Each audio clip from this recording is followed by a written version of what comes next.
Always welcome साथियों। Digital class हमेशा आपके साथ विद्वानों अपनी प्रोडक्शन इंजीनियरिंग की सीरीज चल रही है। जो भी कंटेंट अब तक आपने पढ़ा है और आगे इस वीडियो में पढ़ने वाले हैं, सारा कंटेंट आपको पीडीएफ फॉर्मेट में अवेलेबल रहेगा। जिस तरह से मैकेनिकल इंजीनियरिंग, जनरल नॉलेज की अन्य सीरीज़ कंप्लीट अवेलेबल हैं। इस कंटेंट का इस्तेमाल आप SSC, RRB, state, JEE, GATE, BTech, AMI के एग्जामिनेशन के लिए कर पाएंगे। इससे पिछली वीडियो में साथियों हम हार्डनिंग कर रहे थे, फिजिकल पर आए थे तो उसमें से देख लिया था हमने। अब आते हैं साथियों फ्लेम हार्डनिंग की तरफ। पिछली वीडियो में इंडक्शन हार्डनिंग आपने जान ली थी। अब फ्लेम से हम हार्डनिंग करते हैं, जिसमें हम यूज़ करते हैं ऑक्सीऑस्टिलीन फ्लेम का। अब ये 3 प्रकार की होती है, अलग अलग नामों से जानी जाती है। नेचुरल ऑक्सीऑस्टिलीन फ्लेम, ऑक्सीडाइजिंग, और तीसरी होती है रिड्यूसिंग या कार्बोराइजिंग फ्लेम। इनमें टेम्परेचर का वेरिएशन होता है या डिफरेंस होता है। नेचुरल जो ऑक्सी एसिटिलीन फ्लेम होती है उसका टेम्परेचर रेंज 3200 डिग्री सेंटीग्रेड तक रहता है।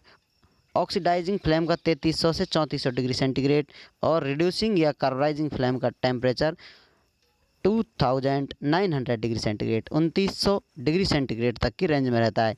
इसको आप इतना हार्डनिंग करने के लिए टेम्परेचर राइज करेंगे, फिर उसे ठंडा कर देंगे, सरफेस हार्ड प्राप्त हो जाती है। ऐसा इस्तेमाल हम कहाँ करते हैं, कहाँ आप देख सकते हैं। जैसा कि एग्जांपल लिया जाए तो मशीन टूल्स बेड जो होते हैं, इसी प्रकार से ऑक्सी एसिटिलीन फ्लेम से हार्ड किए जाते हैं। फ्लेम हार्डनिंग का इस्तेमाल करते हुए इन्हें हम हार्ड बना लेते हैं। अब जानते हैं साथियों क्रिस्टल स्ट्रक्चर के बारे में। क्रिस्टल के बारे में थोड़ी बहुत जानकारी आपने पहले भी ले ली थी, अभी और ले लेते हैं साथियों। लैटिस और क्रिस्टल किस प्रकार से क्लासिफाई किए जाते हैं, क्रिस्टल को किस प्रकार से हम पहचान सकते हैं। तो इसमें से फर्स्ट जानते हैं पहले लैटिस के बारे में। लैटिस क्या होती है? एक तरह से जाली संरचना होती है। इसमें पॉइंट लोकेट होते हैं स्पेस में। 3D arrangement of points in space. यहाँ पर 3D अरेंजमेंट होगा, जैसा XYZ कोऑर्डिनेशन होंगे, कहीं कहीं ऊपर नीचे कहीं भी हो सकते हैं।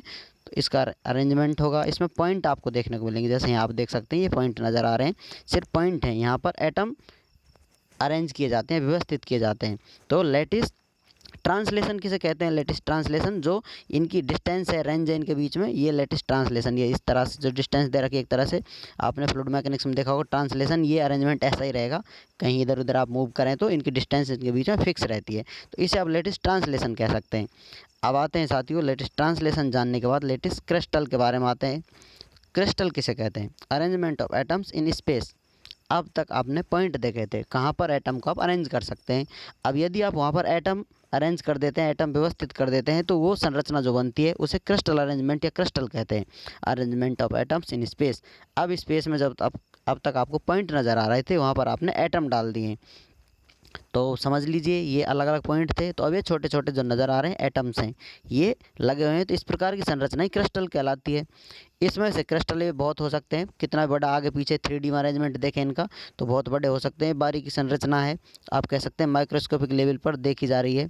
तो ये संरचना आपको नज़र आ रही है। अब इसमें से समझ लीजिए एक ही पैटर्न रिपीट हो रहा होगा, बार बार आप देखेंगे आगे पीछे, इसी प्रकार से इसके आगे पीछे डिस्टेंस पर सेम अरेंजमेंट के आइटम आपको देखने को नज़र आते हैं। डिफेक्ट होते हैं वो एक अलग बात है, लेकिन सिंपल क्रिस्टल की बात की जाए तो बेस इस प्रकार का होता है।